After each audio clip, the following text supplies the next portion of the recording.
I'm not out by the water today, but I am sitting on this porch and it is beautiful out here. And I hope that you can enjoy some of this peace and serenity that I am involved in today. So I am coming before you today to share more of my peace and serenity journey.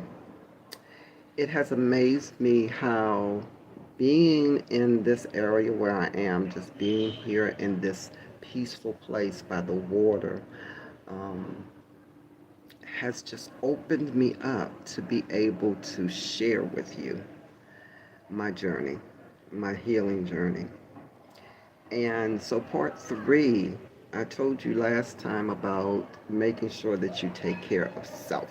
And of course, taking care of self is the most important thing in any journey you're on.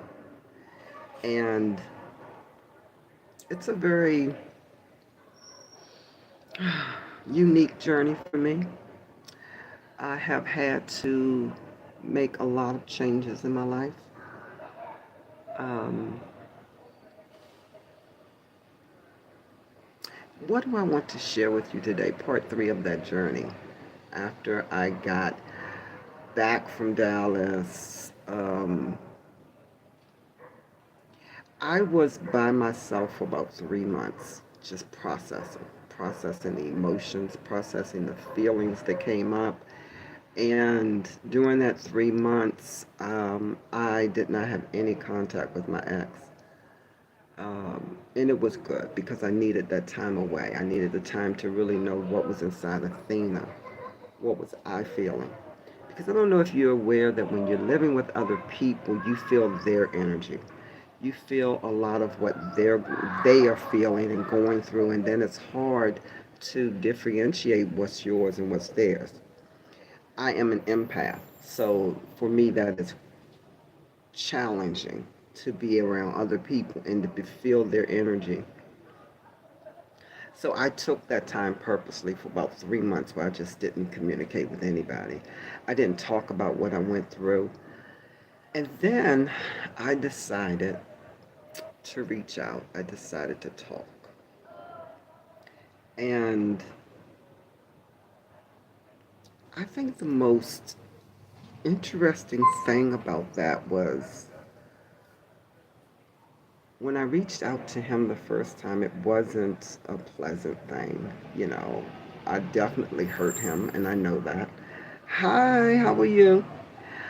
Um, and it wasn't a pleasant thing. You know that I know I hurt him, and so the first thing he's asking me was, "Hi guys, hi. How do you get rid of?" Oh, I don't know about that one. um, Hi guys, I'm doing well. I'm doing well. I'm having peace and serenity and I'm out here just enjoying my time.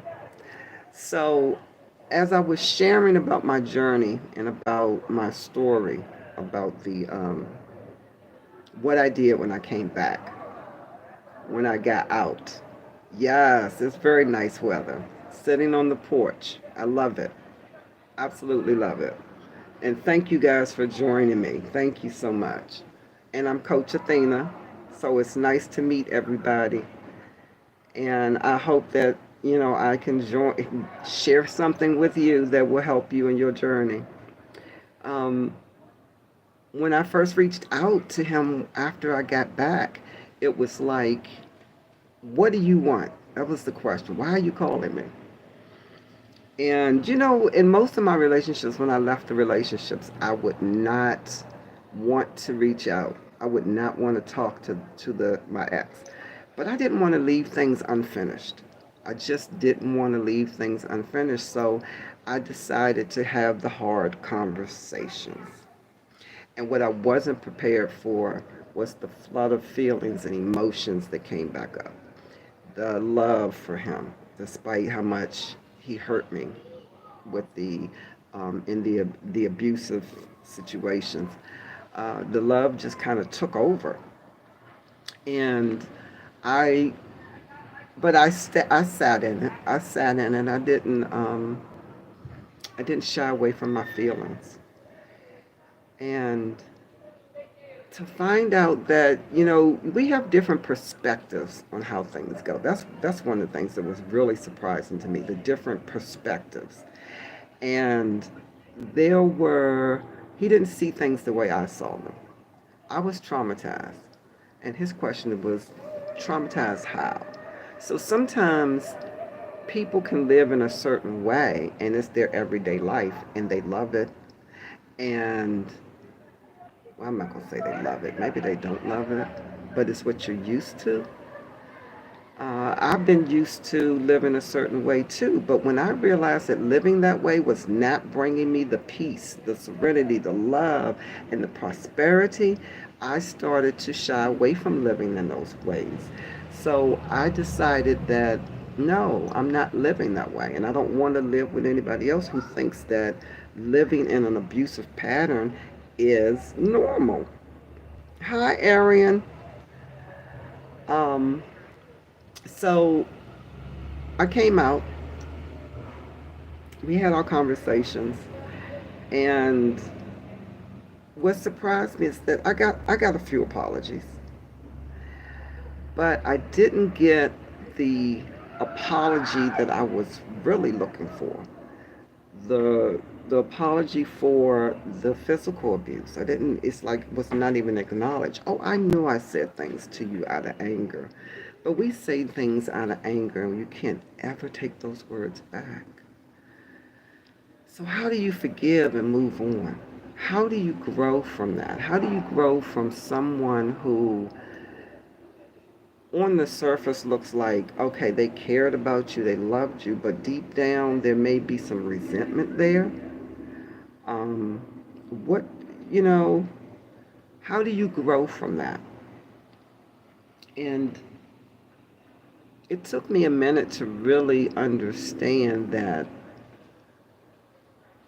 I guess on a personal level, it doesn't have anything to do with me not liking him or not loving him, because we will believe certain things and they will think that, oh, this is okay and that's what we'll keep doing. Um, I did not allow that to be okay. Every time we had a conversation, I would try to come back to the real issue about why I'm gone. And again, pretty much not very much acknowledgement about it. But you can't force somebody to be ready to deal with their issues. Okay, you can't do that. So, um,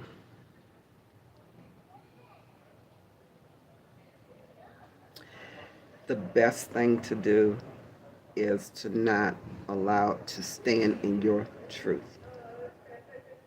Stand in your truth. And that's the best thing to do. Stand in your truth.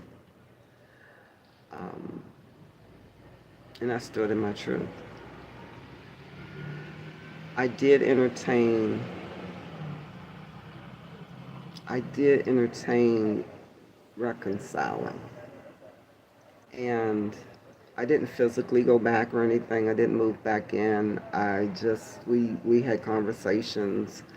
Um, my heart took over. But one of the things that kept happening to me every time I would be in his presence or I would see him or talk to him about certain things, I would start crying. And I didn't know where the tears were coming from. So I talked to my therapist about it, and she said it was more of me being heartbroken. But there were other times when, okay, we tried to do something joint together. We were in business together and we were going to do a business venture. And here I was sticking my neck out again to trust and believe that he was being truthful, and he was not. Yet again, I was disappointed, did not get um, the things that he had promised. He did not fulfill what he had promised. And I decided at this point to back away again because I'm not going to keep putting myself in the same position to be let down, and neither should you. You should look at the truth. Even if you feel like your heart may be pulling you back to that person, you have to look at the whole picture, the big scenario, and know that um, it's not, know that they've changed or know that they haven't changed, and then make a decision from that point. Now, I have harbored no ill feelings. I just looked for the signs to know whether or not he had changed. Are you really being sincere? Are you going to really be a man of your word? Are you going to follow through? And that didn't happen. That didn't happen. So I decided to just pull away again. I gave the opportunity.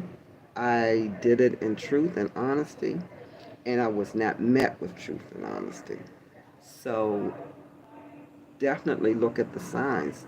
When one of the things I've heard from someone, and I don't know who said this, but when a person shows you who they are for real, believe them.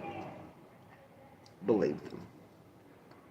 So at this point, I just can't open myself back up to be able to allow for another disappointment.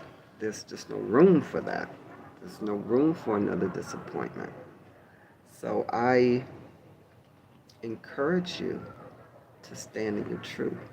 I encourage you to look at everything that a person says, does, promises to you, to listen, okay? Because you will see the truth if you listen and you believe that when a person shows you who they really are, believe them and accept them for who they are. Accepting someone for who they are is a big deal. Okay, they're getting ready to talk and interrupt my live, so I'm going to end it here. But I encourage you today to stand in your truth and to live on purpose and not by accident. This is the Life Calling Coach, and I encourage you to like, share, and subscribe. Visit my website, thelifecallingcoach.com, because there are some things coming up for you that are going to help bless you and get you on your journey to wellness and self-care, because we're all about self-care at the Life Calling Coach. We're all about making you be your best you at the Life Calling Coach. So thank you for joining me for my little brief talk today. I will be back to share some more of the story with you, and look for my next book, The Power of Self-Care. That is going to help you move past the trauma and help you live on purpose in peace and prosperity. Have a blessed day.